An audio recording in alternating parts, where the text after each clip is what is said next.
말씀을 통해서 나누는 시간을 갖기를 원합니다. 오늘 함께 나눌 말씀은 창세기 1장 1절과 27절 그리고 31절 이렇게 세 구절을 함께 보도록 하겠습니다.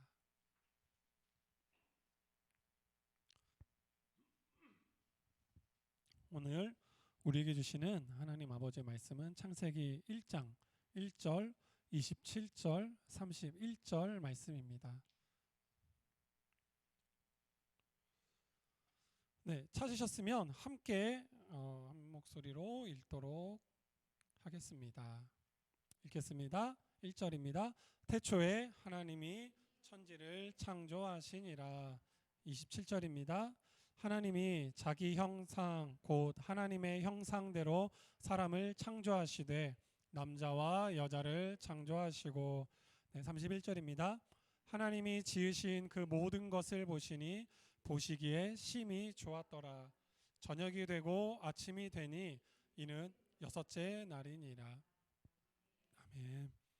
네, 그렇게 덥지 않으시면 히터를 좀 꺼주시면 감사하겠습니다. 날씨가 요즘 좀 풀어져서요.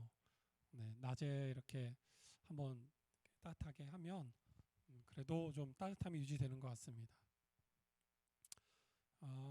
이 난방하니까 그냥 걱정이 돼서 드리는 말씀인데, 난방비가 요즘 뭐 어마무시하게 지금 나오고 있어가지고 그 어느 때보다도 어떻게 보면 좀 추운 겨울을 보내시고 계신 것 같아요.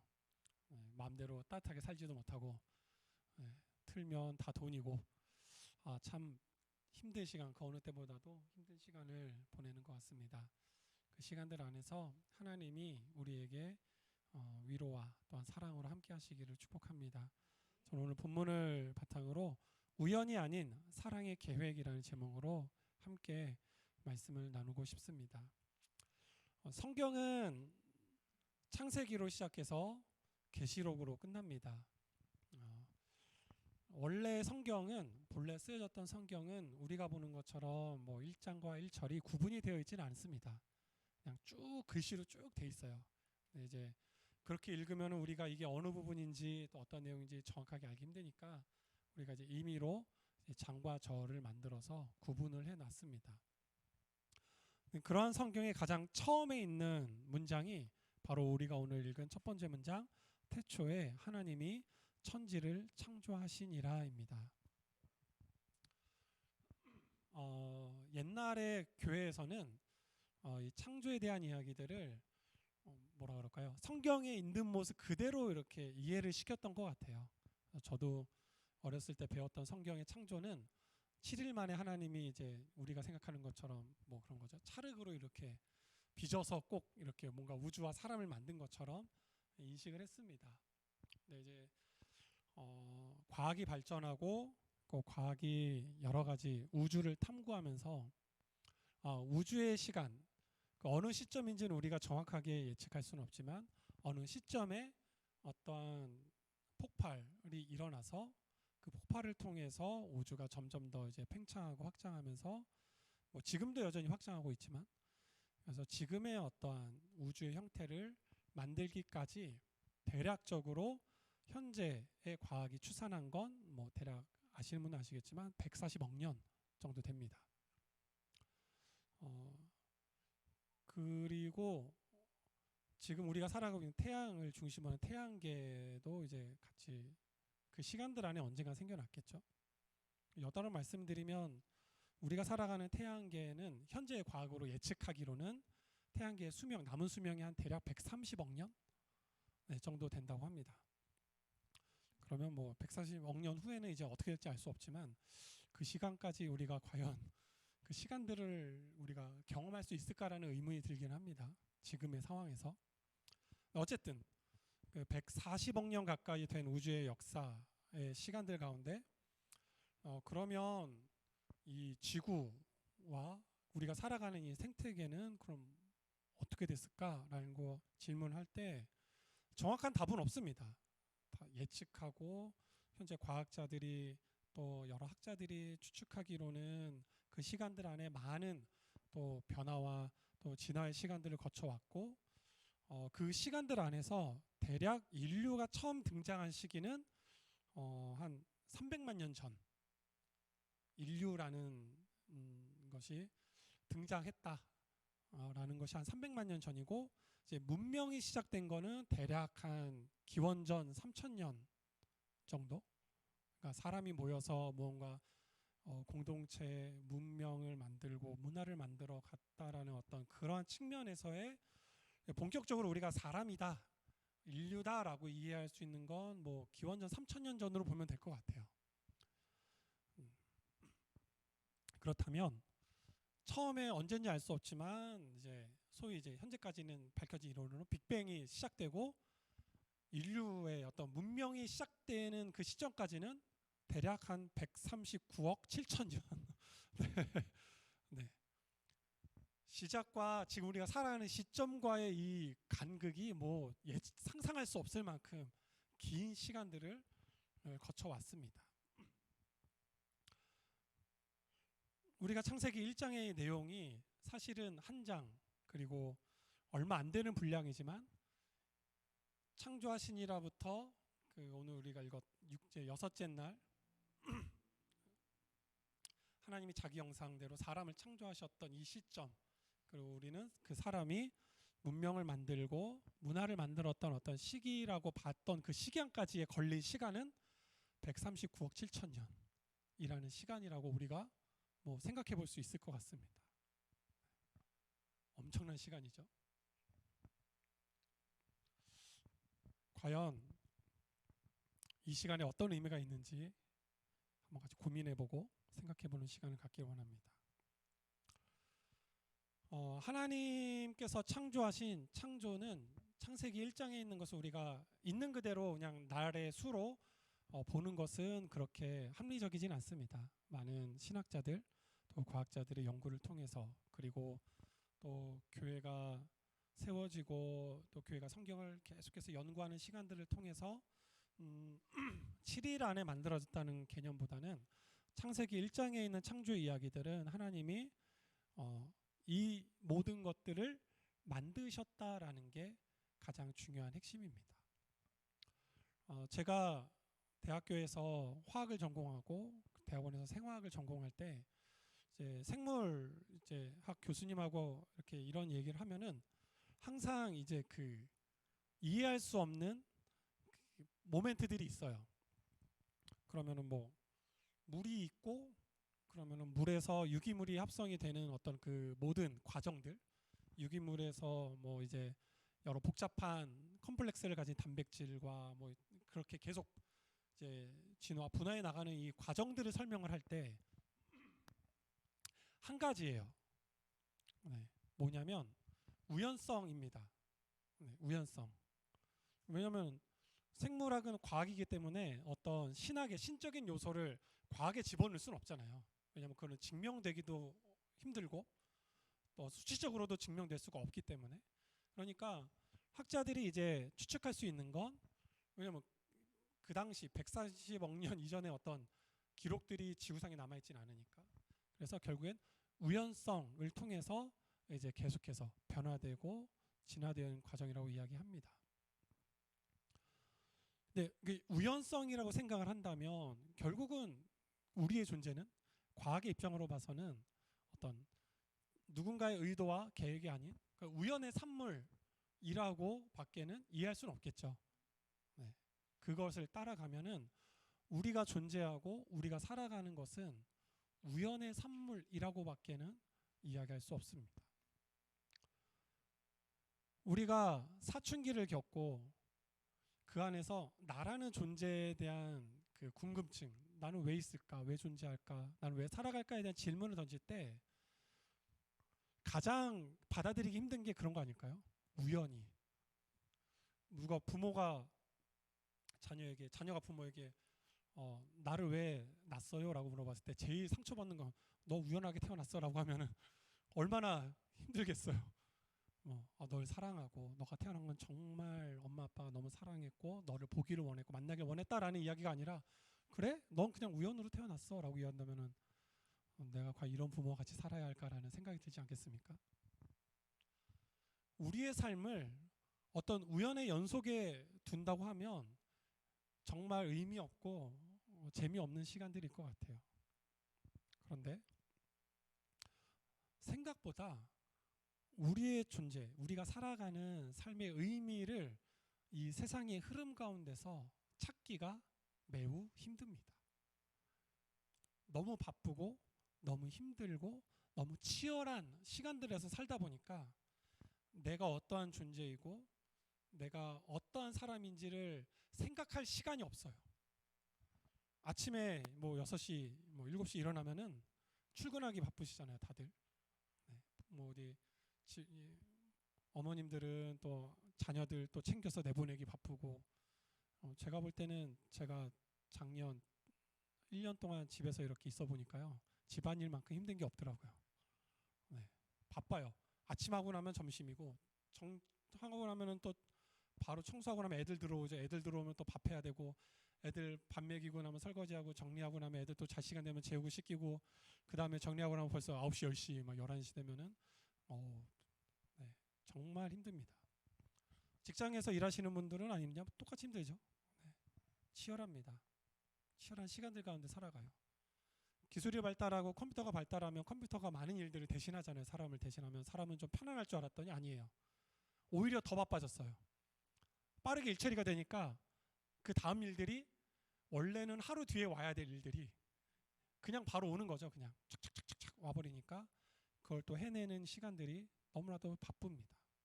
그렇게 바쁘게 정신없이 일하고 집에 들어오거나 가정으로 돌아가면 이제 그때부터 나는 이제 나의 존재에 대해서 한번 생각을 해봐야 되겠다. 네, 뭐 책을 펴놓거나 책을 읽거나 아니면 스스로의 사색하는 시간들이 있는 게 아니라 힘들다 빨리 씻고 자야 되겠다. 그죠? 그 패턴이 일상 가운데 매일마다 반복이 됩니다. 유일하게 생각해 볼 수 있는 시간이라고 한다면 휴가. 네, 주말인데 뭐 주말이라고 해서 뭐 그렇게 쉬는 것도 아닌 것 같아요. 휴가 때는 또 이제 그동안 해왔던 일했던 보상 심리가 있기 때문에 사색이란 건 사치예요. 어딜 가서 내가 뭘 보고 또 가족하고 함께 할 시간이 없으니까 여행을 가고 혹은 그 시간에 내가 하고 싶은 거를 하기에도 바쁜 휴가를 보내고 나면 여전히 우리의 일상은 쳇바퀴 돌아가듯이 정신없이 돌아가는 시간들 가운데서 과연 우리는 내 삶의 시간에서 나의 존재에 대한 생각을 해볼 수 있는 시간이 과연 얼마나 있을까? 그런데 성경은 그 시작을 하나님으로부터 시작하고 하나님이 이 모든 우리가 보고 느끼고 있는 삶의 시간들을 하나님이 창조하셨다라고 이야기하고 있습니다.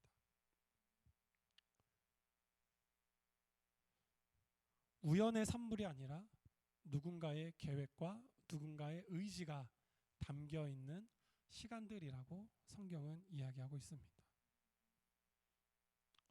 그러면 우리가 보고 있는 그런 사람 외에 여러 자연 만물들은 그럼 무엇일까? 어떤 의미일까? 단순하게 어떤 진화의 과정 가운데 종이 나누어지고 분류가 되면서 나타난 하나의 우리는 존재인가?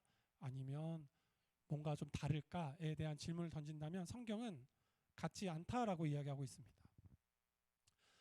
창조의 날들 중에 27절에 지금 읽은 것처럼 사람은 특별히 하나님이 자기 형상 곧 하나님의 형상대로 사람을 창조하시되 남자와 여자를 창조하셨다라고 말씀하고 있습니다.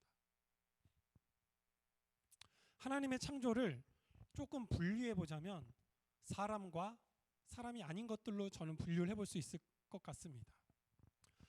하나님이 사람이 아닌 어떠한 그 자연 만물 중에 하나님의 형상을 따라 지었다라고 이야기하고 있는 건 성경에 없습니다.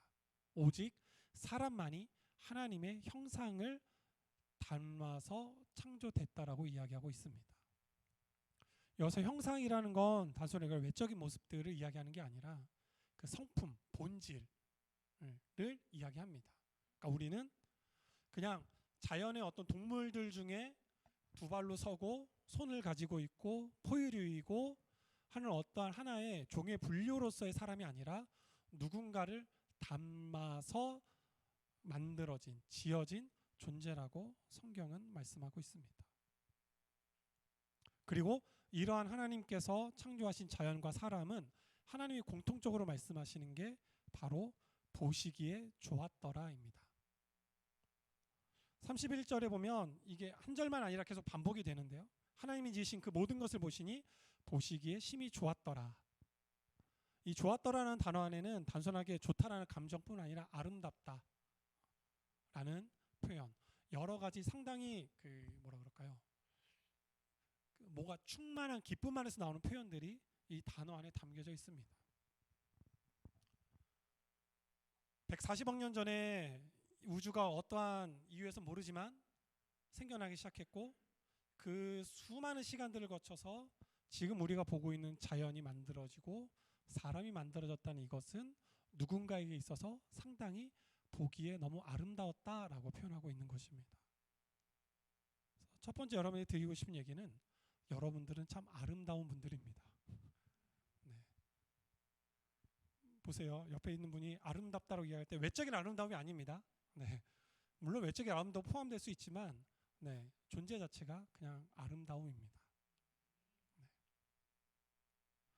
그리고 또 한 가지는 하나님이 우리에게 보는 자연들도 아름답다라고 말씀하고 있습니다. 그리고 하나님은 이것들을 우리로 하여금 누리게 하신 것이 하나님의 뜻입니다. 창세기 2장에 창조 이야기가 다시 나오는데요. 조금 다르긴 하지만 이렇게 이야기합니다. 이때 하나님께서 에덴 동산을 만드시고 그곳에 사람을 두시는데 2장 15절에 여호와 하나님이 그 사람을 이끌어 에덴 동산에 두어 그것을 경작하며 지키게 하시고 라고 말씀하고 있습니다. 1장의 창조와 2장의 창조는 내용이 좀 다릅니다. 다르지만 이 다른 내용을 또 설명하자면 시간이 길어지기 때문에 창조의 이야기의 또 다른 관점이 뭐냐면 하나님이 만드신 곳에 사람을 두시고 그것들을 경작하고 지키게끔 하셨다라는 겁니다. 경작한다라는 건 뭐냐면 관리한다라는 거죠. 관리한다라는 것이고, 그리고 지킨다라는 것, 그것을 잘 유지하게끔 하는 것을 우리에게 맡겨주셨습니다. 이게 왜 성경 안에서 의미가 있는가라고 보시면 지금의 상황과 동일시하게 보지 마시고 대략 한 2000년, 3000년 전쯤의 상황으로 보시면은 조금 이해가 더 쉬울 수도 있어요. 자, 3000년 전에는 이러한 어떤 과학이 발달한 시기는 아니었을 겁니다. 그럼 뭐냐면 사람에게 있어서 가장 위험한 요소는 뭐냐? 바로 야생이죠. 그곳을 통해서 먹고 마시는 에너지를 얻어야 하지만 또 한편으로는 그것들로부터 나를 보호해야 하고 그것들이 자연히 나에게 있어서, 우리에게 있어서 어떤 두려움의 대상이 될 수 있고, 그리고 그 전에 그 시대를 살았던 사람들이 자연을 숭배했던 것처럼 어떨 때는 두려움의 대상 혹은 나아가서는 경외의 대상이 될 수 있는 게 바로 자연입니다. 그래서 바닷가에 사시는 분들이나 산에 깊이 사는 분들 보면 바다에 사시는 분 특히나 바다를 섬기잖아요. 바다가 어떤 나에게 해산물을 공급해주는 어떤 통로이기도 하지만 한편으로는 두려움의 대상이기 때문에 바다를 섬깁니다. 거기로부터 얻지만 섬기는 거예요. 두려워하는 부분들이 있습니다. 지금도 그런데 하물며 3000년 전 어떠한 우리를 보호할 수 있는 이런 장치들이 없던 시대에는 더 할 수도 있었겠죠. 그런데 그러한 자연을 바라보는 시각들, 더 쉽게 말씀드리면 우리가 살아가는, 내가 살아가는 세상을 바라보는 시각이 두려워할 존재 혹은 그거를 섬기거나 경외하는 존재가 아니라 그것들은 나를 위해서 주어졌다라는 것, 나를 위해서 주어졌다라는 이 생각이 창세기에서는 우리에게 주고자 하는 생각입니다. 우리가 세상을 바라볼 때 세상이 두려움과 혹은 내가 그 안에서 살아내야 하는 어떤 치열한 전쟁터일 수 있습니다. 근데 그 세상이라는 것의 본질은 하나님께서 우리로 하여금 하나님과 함께 누리는 목적으로 우리에게 주셨다라는 겁니다. 창세기 3장 8절 상반절에 이렇게 말씀하고 있습니다. 그들이 그날 바람이 불 때 동산에 거니시는 여호와 하나님의 소리를 듣고 라고 말씀하고 있습니다. 에덴 동산을 만드시고 하나님은 우리와 사람과 함께 그곳에서 거니셨던 분이시라고 성경은 말씀하고 있습니다. 이건 뭐냐면 하나님이 함께 하셨다라는 의미죠.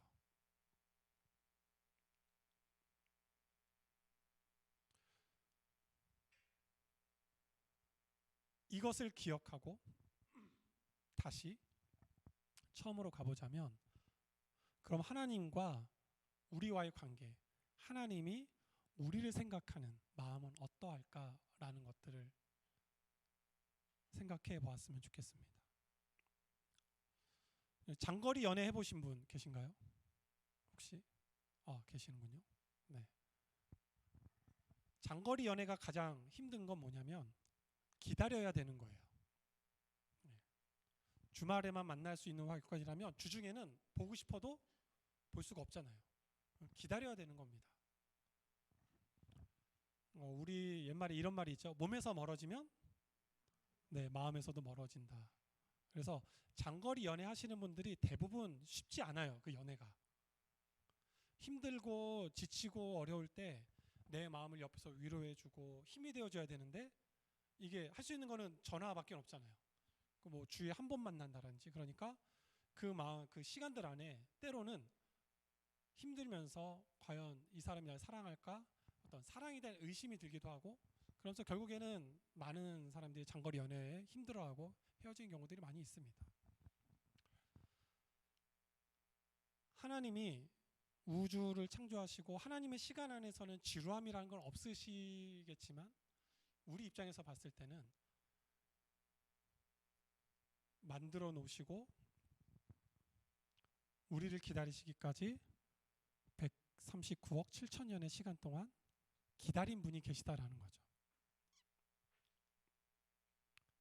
그 시간들 안에 여러 가지 과정을 통해서 우주가 더 팽창하고 태양계가 만들어지고, 그 안에서 지구라는 이곳에서 또 여러 동식물들이 또 분화하고 진화하면서 지금의 형태를 갖추기까지 하나님은 창조의 시간들의 대부분을 기다리셨습니다. 또 누굴 기다리셨느냐? 하나님의 형상대로 지음받은 우리를 기다리셨습니다. 그리고 우리와 함께하고자 에덴 동산에 함께 거니시기를 원하셨던 분이 하나님이십니다. 그 하나님이 지금 여러분과 함께하고 계십니다. 그거를 기다릴 수 있는 힘은 뭘까? 성경은 한 가지 단어로 표현합니다. 바로 사랑입니다. 교회가 사랑을 이야기하는 이유는 이 하나님의 사랑으로 하여금 우리의 삶에 가장 소중한 것들을 놓치지 않게 하기 때문이고, 우리의 삶의 존재의 이유와 살아갈 수 있는 힘을 그 사랑으로부터 공급해 주시기 때문입니다. 우리에게 주어진 시간들 안에서 우리가 힘들고 지치고 고통의 시간들이 우리에게 계속 반복이 될 때, 우리는 그 고통으로부터 자유하기를 원하는 게 사람의 본성입니다. 여러 가지 방법을 써요. 막 이런 방법도 써봅니다. 뭐 직장을 그만두기도 해보고, 혹은 전혀 다른 일을 해보기도 하고, 혹은 때로 혼자의 시간을 가져보기도 하고, 여러 가지 방법을 써서 그 고통과 아픔과 그 힘든 시간들을 이겨보려고 하는데, 문제는 그렇게 해결이 되지 않으면 때로는 이 사람은 죽음으로써 자유하게 되기를 원할 때도 있습니다.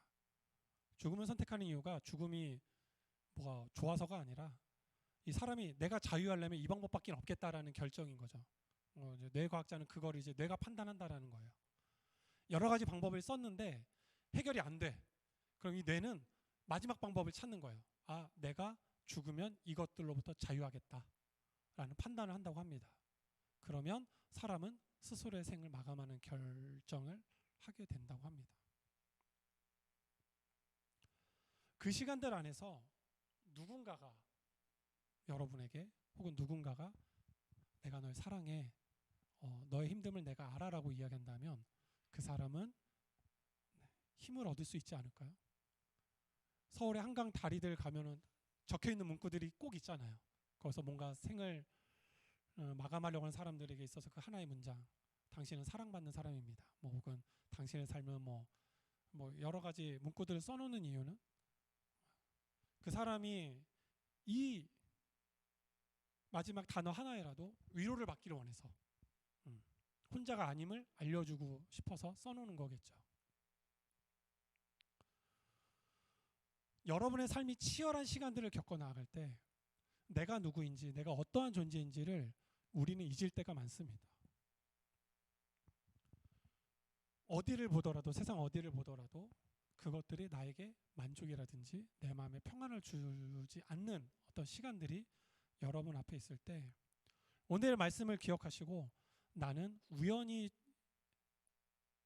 산물로 존재하는 것이 아니라 누군가가 사랑하기에 계획되었고 그리고 계획 가운데 여전히 사랑하시는 분이 우리와 함께하고 있다라는 것들을 성경은 우리에게 계속해서 말씀하고 있습니다.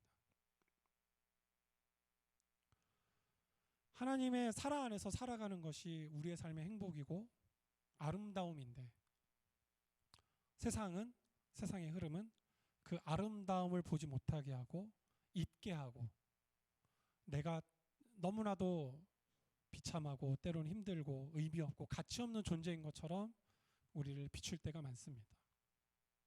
아이들은 대학 입시라는 것 혹은 공부라는 것, 성적이라는 걸 통해서 자신의 등급을 매기는 어떤 시대를 보면서 스스로를 생각을 하죠. 나는 1등급 사람, 2등급 사람, 3등급 사람. 그죠? 그래서 성인이 되고 대학을 가면 그게 좀 나아질 줄 알았더니 웬걸요? 그죠? 세상은 더해요. 세상은 더합니다. 철저하게 사람으로서 어떠한 함께 살아갈 공동체로서를 보는 게 아니라 능력으로서 판단하고 능력이 없으면 너는 우리 공동체 함께 할 수 없습니다. 그죠? 직장이라는 곳이 원래는 그런 곳이 돼야 되잖아요. 일을 잘 못하면 가르쳐주고 배우고 그 직장 안에서 평생에 함께 할 수 있는 공동체가 되어야 되는데 어느 순간부터인가 이 사람의 직업의 능력을 매년마다 평가하고 이 사람은 우리 회사에서 필요한 사람이면은 계속 데리고 가고 이 사람이 좀 능력이 떨어지네. 교체할 수 있는 더 좋은 능력 있는 사람이 있으면 건전지 갈아 끼듯이 바꾸는 것이 세상 아닙니까? 그러면 그렇게 공동체에서 버림받는 것을 계속 경험했던 우리라면 우리 안에서 가장 필요한 건 혼자가 아닌 함께라는 사랑이라는 것들을 알려주는 무언가가 필요하지 않을까요?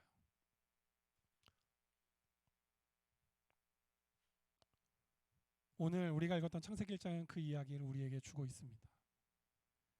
우리는 우연의 산물이 아니고 누군가의 의지를 통해서 존재하는 사람들이고 그리고 누군가 우리를 너무나도 사랑하고 있고 그 사랑은 함께하기를 원하는 것이고 그 함께라는 사랑이 지금도 우리 안에 있음을 잊지 말라고. 우리가 보는 세상은 두려움의 세상, 여기서 내가 살아남아야 하는 어떠한 치열한 경쟁의 세상이 아니라 이것들은 하나님께서 우리에게 하나님과 함께 누리라고 주신 것들이라는 것을